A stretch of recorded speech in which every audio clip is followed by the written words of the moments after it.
रोज मेरे गली में ये स्टाइल झाड़ते हो, मुझे सीटी बजा के क्यों लाइन मारते हो। रोज मेरे गली में ये स्टाइल झाड़ते हो, मुझे सीटी बजा के क्यों लाइन मारते हो।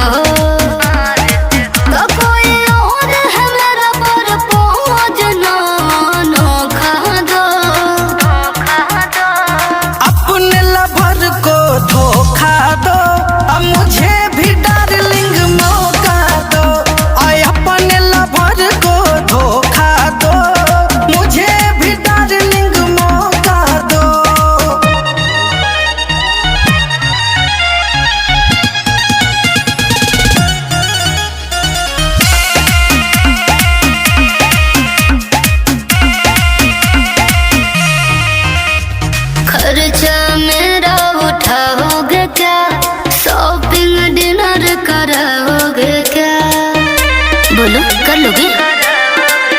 भूल जइबू भरवा के अपना प्यार दे देंगे हम तुमको इतना। वो दिल है बाबू तुम जिसके खोखा हो, अपने लवर को धोखा दो अब मुझे भी डार्लिंग मौका दो।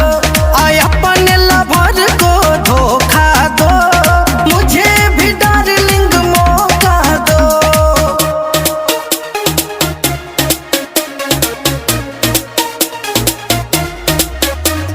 प्यार यदि करोगे खोल के, मैं पटूंगे इमरान को बोल के।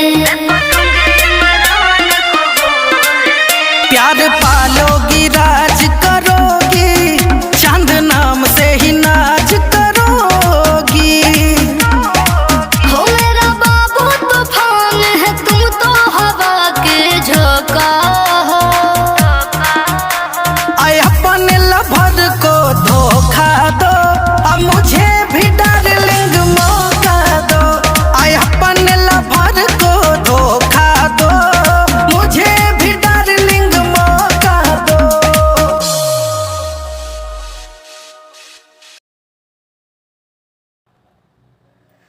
Hello friend, Ajay Anshu dance में आप सभी का स्वागत है। फ्रेंड आप सब कैसे हैं, कैसे नहीं जरूर बताइएगा फ्रेंड प्यारे प्यारे कमेंट में।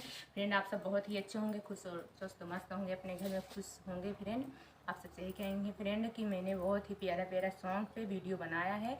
आप सब मेरी वीडियो को जाके देखिए, बहुत ही प्यार दीजिए, दुलार दीजिए अपना, और एक कमेंट लाइक सब्सक्राइब कर दीजिए प्यारे प्यारे से फ्रेंड। और देखना ना भूलिएगा, बहुत ही प्यारा पे सॉन्ग पे बनाए हैं कल्लू और मनी मिराज पे।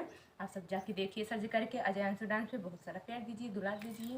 बाय बाय, फिर मिलते हैं फ्रेंड एक न्यू वीडियो के साथ। Bye bye friend.